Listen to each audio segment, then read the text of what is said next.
দেশের উন্নতির কথা ভাবেন, মানুষের উন্নতির কথা ভাবেন। Please welcome mister Gopinath Shivalkar. Surya foundation একটা নতুন দিগন্ত উন্মোচন করছে।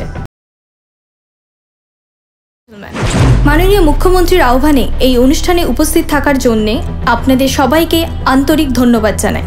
সূর্য ফাউন্ডেশন একটা নতুন দিগন্ত উন্মোচন করছে।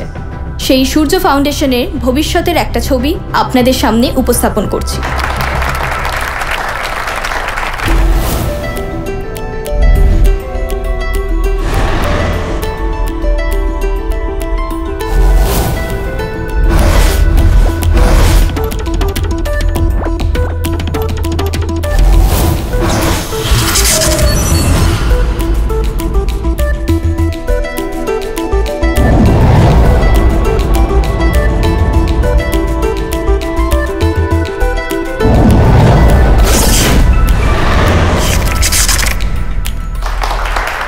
এটাই হলো সূর্য ফাউন্ডেশনের ভবিষ্যৎ। এই নিয়ে আরো বিস্তৃত বলার জন্য আমি মঞ্চে ডেকে নিচ্ছি মিস্টার গোপীনাথ শিভালকারকে। Please welcome mister Gopinath শিভালকার।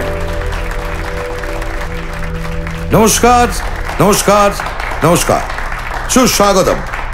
আপনারা সবাই যে আমার ডাকে এখানে এসেছেন সেজন্য আপনাদের সকলকে আমার কৃতজ্ঞতা এবং ধন্যবাদ জানাই।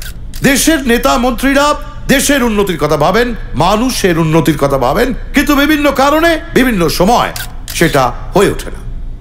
কিন্তু রাজনীতির লোক না হয়েও সূর্য সেটা পেরেছে। ও স্বপ্ন দেখতে পেরেছে এবং আমাদের প্রত্যেককে স্বপ্ন দেখিয়েছে। আমি গ্যারান্টি দিচ্ছি এই ফাউন্ডেশনে যদি আপনারা ইনভেস্ট করেন তাহলে আপনাদেরও স্বপ্ন পূরণ হবে। আমি কথা দিচ্ছি যে আমি সূর্যর পাশে সব সময় ছিলাম, আছি, এবং আপনাদের কাছে আমার অনুরোধ আপনারাও থাকুন। Thank you, thank you.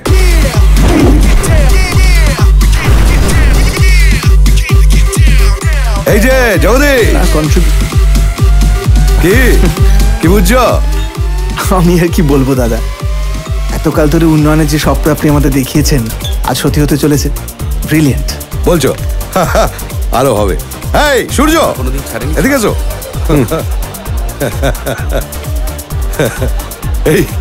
এই দেখো আমাদের ডেপুটি চিফ মিনিস্টার জগদীশ কি বলছে।